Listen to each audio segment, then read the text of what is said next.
이번 시간에는 저의 아버지와 있었던 관계의 회복에 대한 이야기를 나누고자 합니다. 식물은 광합성 작용을 합니다.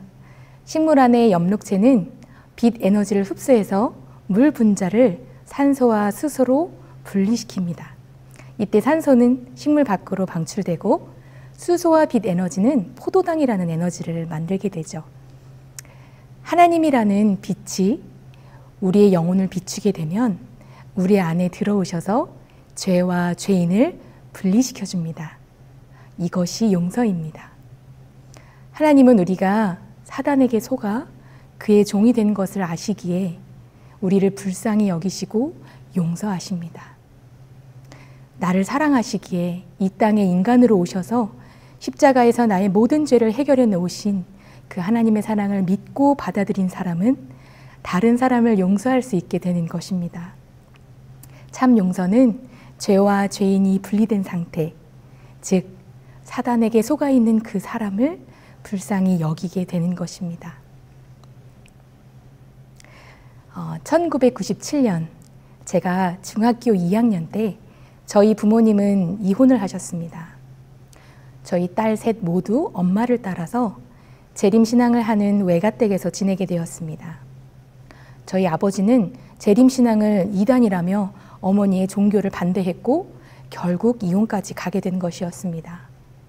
이혼의 절차는 결코 쉽지 않았습니다. 몇 년 동안 이혼 소송이 오가며 서로의 마음에 많은 상처를 남기게 되었고 아버지와 원수가 되어 헤어지게 되었습니다.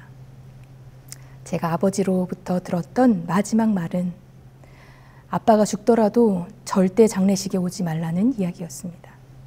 저는 그 말을 듣고 기차를 타고 외가댁으로 내려가는 길에 한참을 서러운 눈물을 흘렸던 것을 기억합니다. 그렇게 우리 가족은 헤어지게 되었습니다. 작년 크리스마스 이브날 아침이었습니다. 부엌에서 말씀을 들으며 가족들 식사를 준비하고 있었는데요. 그 말씀 속의 한 장면이 문둥병자가 예수님께 나아가는 장면이었습니다.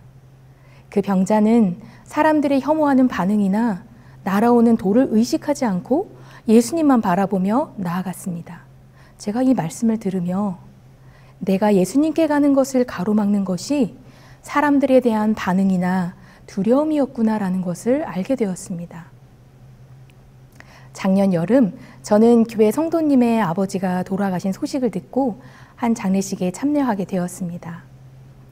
그곳에서 장례식을 마치고 돌아오는데 한 장면이 제 마음속에 계속해서 맴돌았습니다. 아빠가 너무 보고 싶어 라며 눈물을 터뜨리는 그 성도님의 모습이었습니다. 그 성도님은 아버지가 돌아가시기 전까지 최선을 다해 섬기셨다는 것을 저는 알고 있었습니다. 그렇게 아버지를 그리워하는 모습을 보니 내게 해결해야 할 큰 숙제가 있다고 느껴졌습니다. 언젠가는 아빠와 관계를 회복해야 하지 않을까? 이렇게 후회 없이 사랑을 해도 그리운데 나는 얼마나 많은 눈물을 흘리게 될까? 이런 생각이 들어왔습니다. 그때 이후로 하나님께 이 문제를 두고 기도하기 시작했습니다. 그로부터 1년이라는 시간이 지났어요. 야곱과 에서의 경험처럼 자연스럽게 하나님께서 화해하게 해주실 시간을 기다리고 있었습니다.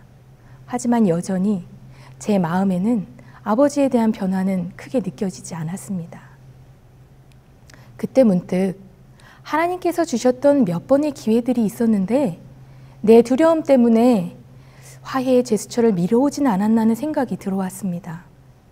작년 가을 추수철이니 농사를 짓는 아버지에게 바쁜 때가 지나고 연락해야겠다. 그 생각만 하다가 시기를 놓쳤습니다. 가을이 지나고 겨울이 되었을 때 다시 그 생각이 들어왔으나 용기가 나지 않았습니다.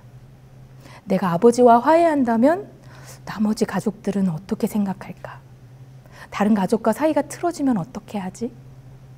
게다가 내가 손을 내밀었는데 아버지가 거절하면?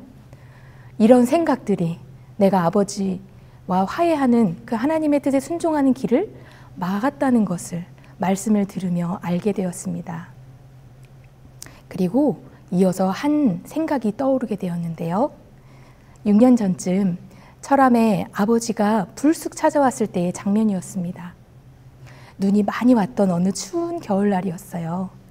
그날도 부엌에서 일을 하고 있는데 남편이 조심스레 오더니 밖에 친아버지가 찾아왔는데 만나보겠냐는 말을 하는 것이었습니다. 평안히 요리를 준비하던 저는 그 이야기를 듣자마자 손발이 떨리고 가슴이 쿵쾅거리기 시작했습니다. 아주 오랜 시간이 지나고 나는 다 용서했고 잊었어 라고 생각했는데 찾아온 아버지에 대한 이야기를 듣자마자 두려움과 분노의 감정이 다시 올라왔습니다. 나는 그저 그것을 덮어놓았을 뿐 용서되지 않았다는 것을 그때는 몰랐습니다. 진짜 용서는 잊어버리는 것이 아니었어요.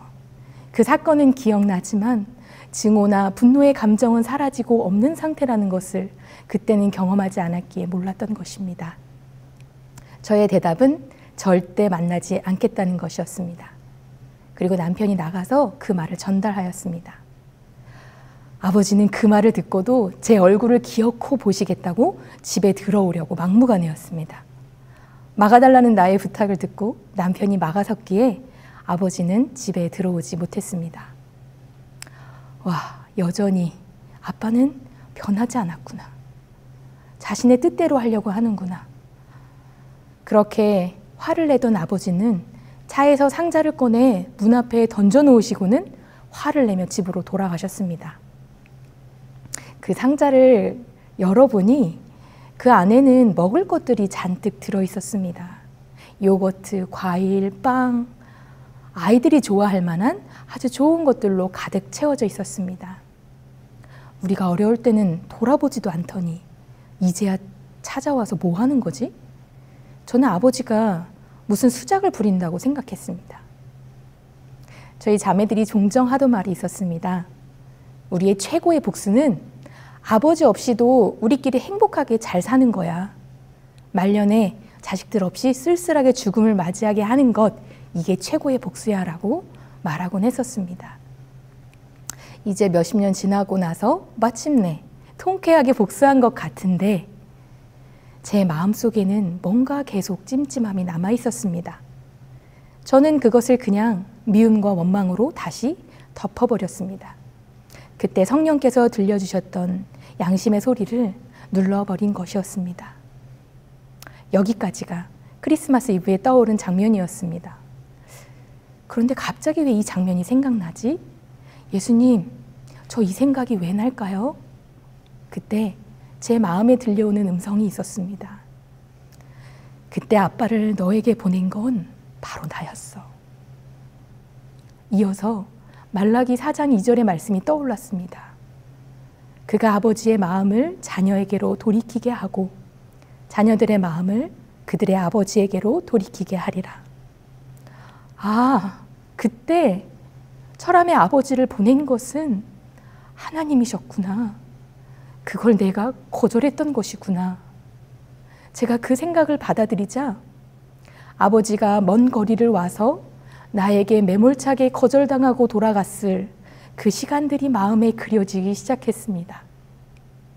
나쁜 아버지에게 통쾌하게 복수했다고 생각했었는데 나쁜 건 바로 저였습니다. 악한 마음으로 하나님께서 주신 용서의 기회를 걷어차 버린 것이었습니다. 그 순간 아버지에게 너무나 죄송한 마음이 밀려왔습니다. 눈물이 흘렀습니다. 전에는 제게 없었던 용서를 구해야겠다는 뜨거운 마음이 올라왔습니다. 하지만 어떻게? 예수님, 저 어떻게 해야 돼요? 도와주세요. 저는 계속해서 예수님을 불렀습니다. 그때 어머니에게 전화해보고 싶은 생각이 났어요. 그리고 어머니에게 전화를 걸어 지금 제 마음속에 들어온 이 생각들을 말씀드렸습니다. 어머니는 과거에 있었던 한 이야기를 해주셨어요. 저는 아버지가 신자였던 엄마와 결혼하기 위해서 침례도 받고 공부도 하고 교회에 다녔다는 것을 알고는 있었습니다. 하지만 결혼을 하기 위해 침례를 받았다고 생각했고 그럼 이거 사기 결혼 아니야? 라고 그렇게 믿고 있었습니다. 그런데 알고 보니 아버지는 교회에 직접 찾아갔고 진지하게 성경 공부도 했다고 했습니다. 초신자에게 넘기 힘든 산이 있다면 선지자에 대한 부분일 텐데요.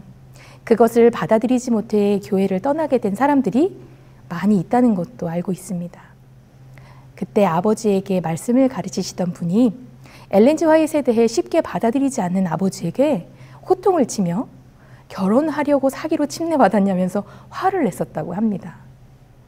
저희 아버지는 그날 이후 저희 교회에 대해 마음을 닫게 되었고 어머니를 이 이단에서 꺼내주기 위해 교회를 못 가게 했다는 이야기를 듣게 되었습니다. 이제껏 아버지는 가해자였고 우리는 피해자였어 라고 생각했는데 아버지도 사단에게 속아서 상처를 받고 교회를 떠나신 것이었구나. 아빠도 피해자였구나. 이것을 알게 되었습니다. 어머니는 아빠도 기다리고 있을 거야. 자녀들을 그리워하고 있을 거야. 라고 하시면서 연락해 보라고 용기를 주셨습니다. 아버지가 나를 기다리신다고 생각하니 마음이 더욱 뜨거워졌습니다. 이런 상황을 잠잠히 지켜보던 남편에게 기도를 부탁했습니다. 우리 두 사람은 무릎을 꿇고 하나님의 도우심을 구했습니다. 그리고 저는 조용히 홀로 교회로 올라갔습니다. 그곳에서 떨리는 마음으로 하나님께 기도를 드렸습니다. 하나님, 제게 들어온 이 마음이 당신이 주신 것이라면 당신께서 제가 할 수 있도록 힘을 주세요. 저의 핸드폰을 열었습니다.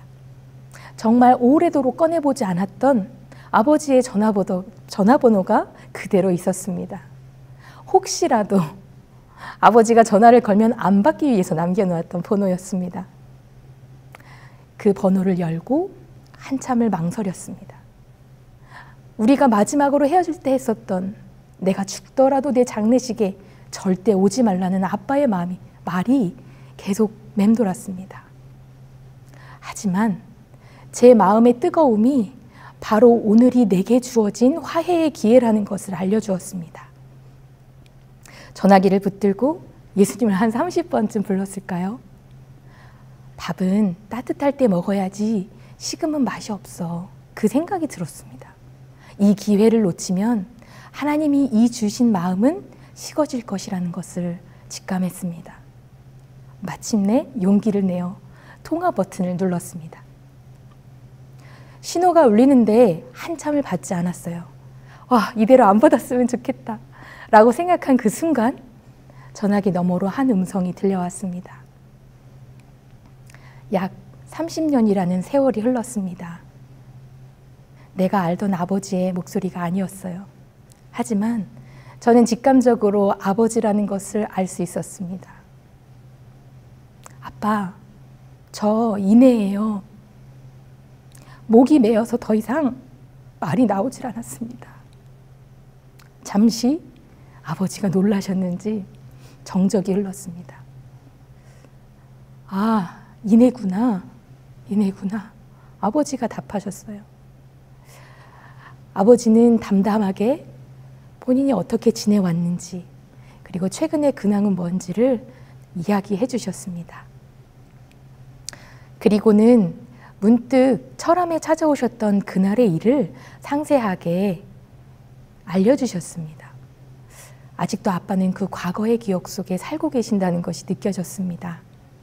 1년 전 저를 만나러 오기 위해 저의 전임지 교회에 들렸다가 뒤늦게 교회가 바뀐 것을 알고 그 길을 또 다시 찾아오시느라고 더 먼 길을 오셨어야 했고 오는 길에 터널에서 동물과 부딪히는 사고가 있어서 새로 구입한 차의 범퍼가 깨지는 어려움도 있었다고 알려주셨습니다. 그렇게 어렵게 찾아온 길이었는데 씁쓸하게 돌아갔을 아빠를 떠올리니 더 마음이 아파왔습니다. 아빠, 정말 죄송해요. 저를 용서해 주세요. 제가 사단에게 속아서 그랬어요. 떨리는 진심으로 아빠에게 지난날의 잘못에 대해 용서를 구했습니다. 그런데 아빠는 오히려 너희가 부모를 잘못 만나서 고생했다라며 저를 위로하시는 것이었습니다. 그렇게 종교를 반대하던 아빠는 결국 종교라는 것이 하나님께서 서로 사랑하라고 하신 것 아니겠냐고 하시면서 이야기를 하시는 것이었습니다. 아빠도 오랜 시간이 지나 달라지고 계셨다는 것을 알게 해주셨습니다. 과거의 아빠라면 상상도 할 수 없는 대화가 이어지는 것이었습니다. 이런저런 대화 끝에 한번 놀러 오라는 말씀을 하시고 통화를 마쳤습니다. 대화를 하는 모든 순간 저는 간절히 예수님을 불렀습니다. 그리고 모든 통화를 마친 후에 다시 하나님께 무릎을 꿇었습니다. 뜨거운 눈물이 멈출 때까지 한참을 그렇게 앉아 있었습니다. 왜 그렇게 눈물이 나는지요? 나에게 있어서 인생의 커다란 숙제가 해결된 기분이었습니다. 하나님, 감사합니다. 하나님께서 해주시는 용서의 경험이란 이런 것이군요. 하나님, 감사합니다. 하나님, 감사합니다. 나는 이제껏 아빠와의 일은 이미 오래전에 끝났고 잊어버렸다고 생각했어요. 난 이미 용서했다고 생각했습니다.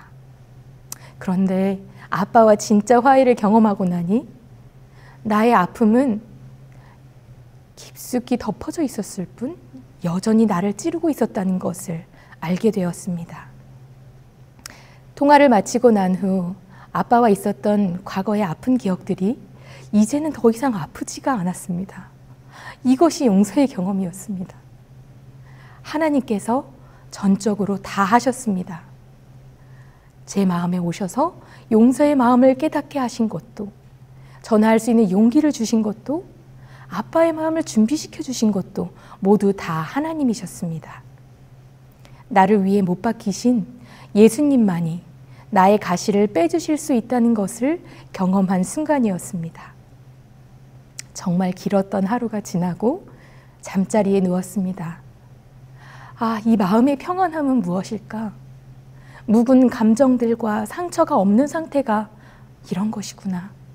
저는 과거로부터 자유함과 깊은 평안을 느꼈습니다. 하나님의 용서는 참 따뜻하고 마음에 깊고 고요한 평화를 주었습니다. 그렇게 그날 하나님으로부터 엄청난 용서의 선물을 받게 되었습니다. 그리고 올해 3월 저는 평창의 한 공원에서 친아빠를 직접 만나게 되었습니다. 전화로 연락할 때보다 직접 만난다고 하니까 더 긴장이 되었습니다. 아, 만나게 되면 무슨 말을 어떻게 해야 할까? 어떻게 행동해야 할까? 수많은 생각들이 들어왔어요. 그래서 저는 예수님을 불렀습니다. 예수님, 용서를 경험하게 하신 분도 당신이고 여기까지 인도하신 분도 당신이니 이 만남도 이끌어주세요. 그리고 더 이상 모든 생각을 하지 않기로 결심하고 예수님께 맡겼습니다. 어땠을까요?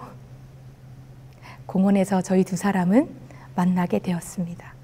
아빠가 차에서 내리자마자 누가 먼저라 할 것도 없이 저희 두 사람은 서로를 안아주었습니다. 아빠의 눈시울이 붉어지고 음성이 떨렸습니다. 저보고 왜 이렇게 키가 안 컸냐고 하시는데 저는 울다가 웃음이 나왔습니다. 제가 아빠와 헤어질 때 키와 별반 다르지 않았거든요. 아빠는 제가 고생해서 키가 안 컸다고 생각하셨는지 더 울컥하셨습니다. 하지만 저는 엄마 키를 물려받은 것 같은데 눈물도 나고 웃음도 났습니다. 우리 두 사람은 아무도 없는 그 공원을 두 손을 꼭 잡고 아빠와 딸이 되어 한참을 걸었습니다.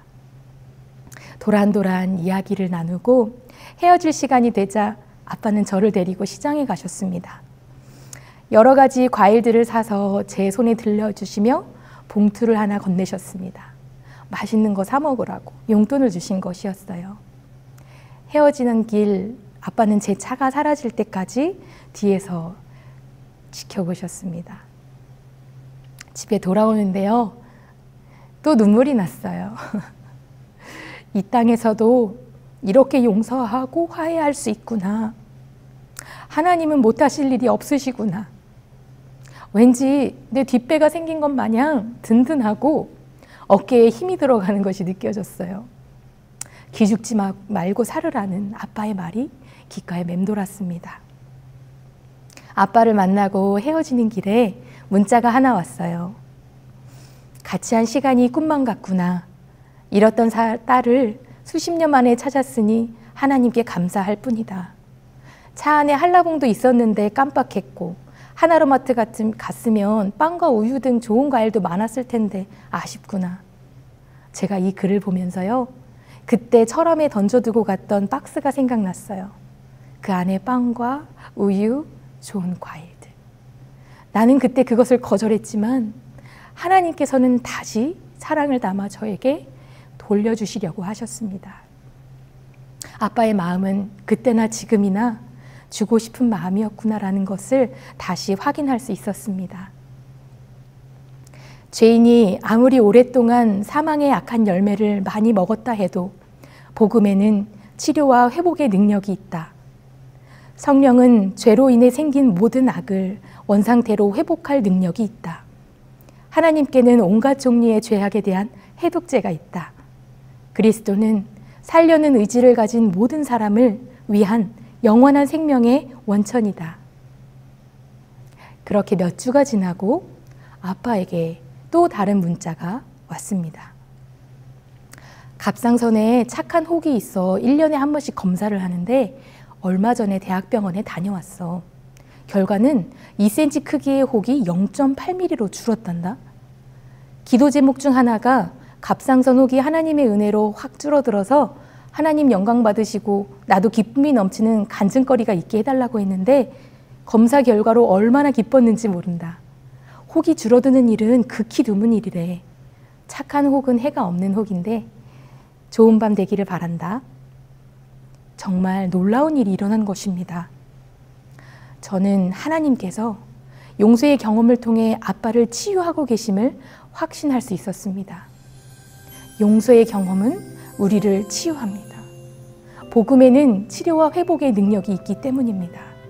저는 이 일을 하나님께서 하셨다고 믿습니다. 미움에 대해서는 미움을 나타낼지라도 사랑에 대해서는 사랑을 나타낼 것이다. 그러나 증오에 대하여 사랑을 나타내는 것은 오직 하나님의 영에 의해서만 가능하다. 감사할 줄을 모르는 자와 악한 자에게 친절하게 하고 보수를 전혀 바라지 않고 선을 행하는 것은 하늘 왕족의 표, 곧 지극히 높으신 분의 자녀들이 그들의 고상한 신분을 알려주는 분명한 표이다. 혹시 여러분에게 미워하는 사람이 있습니까? 절대로 이 사람만큼은 용서할 수 없는 그런 사람이 있습니까? 오늘이라는 시간에 하나님께서 주시는 사랑의 용서를 경험해 보고 싶지 않으세요? 바로 지금 예수님께 가셔서 그 용서의 기쁨과 평안을 얻게 되시기를 간절히 소망하며 오늘의 이야기를 마치겠습니다. 기도하겠습니다. 언제나 우리를 용서하시는 사랑의 하나님 아버지, 우리를 있는 그대로 보지 않으시고 당신의 의의 옷을 입혀주셔서 사랑하는 아들로 여겨주시니 그 은혜에 감사합니다. 하나님께서 우리 마음에 오시면 반드시 사람과 사람의 관계가 회복된다는 약속을 주님께서 하셨사오니 지금 이 시간 당신을 부르는 모든 영혼들에게 이 용서의 경험을 할 수 있도록 이끌어 주시고 이 용서로부터 오는 참 자유와 기쁨과 행복을 누리게 하여 주시옵소서. 우리를 죄에서 구원하시는 예수님의 이름으로 기도합니다.